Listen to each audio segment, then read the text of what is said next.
G'day, this is Uber Giants Pro, and in this episode of How to Team Fight, we're breaking down the big team fights from Gambit Gaming vs Samsung Galaxy Ozone game in the group stage of the Season 3 World Championships. The main themes I'm focusing on this episode is target selection and positioning, two extremely important factors to team fighting, and I'll be pulling on a core concept from Summer School as well, so keep an eye out for that. By the way, we'll be going over this team fight slowly, so don't worry. I just needed something to play in the background, so let's get into it. So the two big main points that I wanted to talk about for this fight are the great initiation we're about to see from Jarvan and Xayah, as well as the Shen's positioning. So first for the Shen, he's a pretty tanky bloke, so he decides to stay and finish off the tower because it's on low health. And he also decides to hold onto his taunt. He doesn't burn it straight away. I see so many Shens that just taunt straight at the carries and end up missing and being useless for the rest of the team fight. Instead, what Darien does here on Shen is that he holds onto his taunt, effectively creating a zone which scares Vayne and Ryze. So I'll just play it forward a bit more. As we see, Ryze and Vayne are still focusing Shen while the rest of Ozone engage. Pausing again, if you look at Shen's items, you'll see he has a lot of auto-attack blocking potential with Doran's Shield, the Ninja Tabi, and most likely the defense masteries as well, because he knows Vayne is going to be the main one focusing him in these team fights. This is great itemization from Shen. But doesn't Vayne deal a bunch of true damage from Silver Bolts and Bork? Sure, she does. But the problem is that Shen is not a priority target, especially since Shen doesn't deal much damage himself. Just because you can kill a tank quickly, that doesn't mean you should focus. But Vayne doesn't have many options, unfortunately for her, since she is so short range and Ozone is all clumped up together. It would be dangerous for her to go near the group to focus a different target. So now is a great time to bring in the summary of the position and target model taken from Summer School.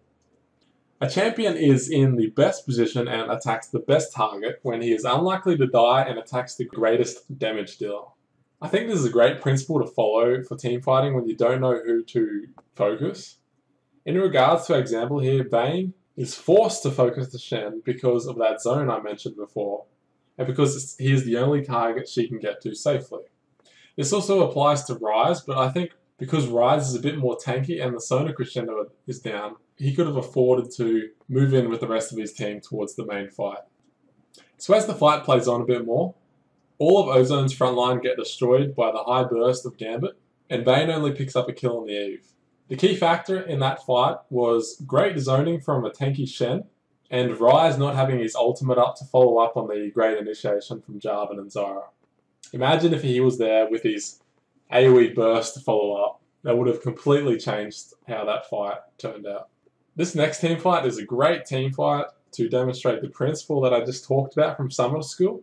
And because even though Ozone is behind, their carries are still able to exercise great target selection and positioning because they are able to focus the greatest damage dealers while still being relatively safe. Although you'll see a bit more come into it with the risky side of things. As soon as Eve gets in range of Ryze here, Ryze focuses her and then immediately backs off because of his cooldowns.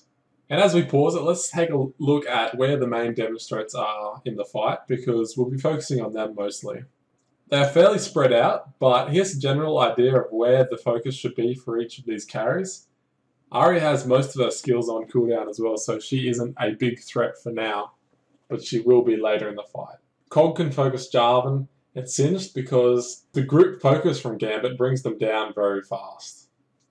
As it turns out, Vayne is able to chase Eve all the way here because she knows Eve's ult is down. Playing forward a bit more, Vayne immediately turns her attention to Cog after Eve instead of Sona because Sona is not a threat. It could be argued that Cog should have switched to Vayne earlier as soon as Vayne tumbled in, but Singed was low already, so they wanted to focus him down as a team before switching targets. A play worth mentioning here is that even though Ryze is focusing Shen, it effectively allowed Vayne to go ham. Again, notice the target selection where Vayne focuses the Ahri even though she is practically in the middle of 4 enemies. This is a big risk, but a calculated risk. All a part of making good decisions on who you should be targeting. A lot of knowing who to focus comes down to practice and evaluating yourself by watching recorded games of your team fights after you play. In-game, in an actual team fight, you're repeatedly asking yourself, is this guy a threat? Is this guy a threat? To determine where you should be positioned and who should be focusing. But a lot of what you learn about positioning and focus can be forgotten in the heat of the moment. If you remember one thing, try to remember the summary of the positioning and target model from Summoner School so that when you do forget other things about positioning, you can come back to this. A champion is in the best position and attacks the best target when he is unlikely to die and attacks the greatest damage deal. That's all for this teamfight analysis. I hope you learned something, and if you did, make sure to give it a thumbs up. I just wanted to give a quick shout out to my Twitter @UberGiantsBro, which is a great way to get in touch with me or ask any questions you may have. Thanks for watching and have fun dunking noobs in solo queue.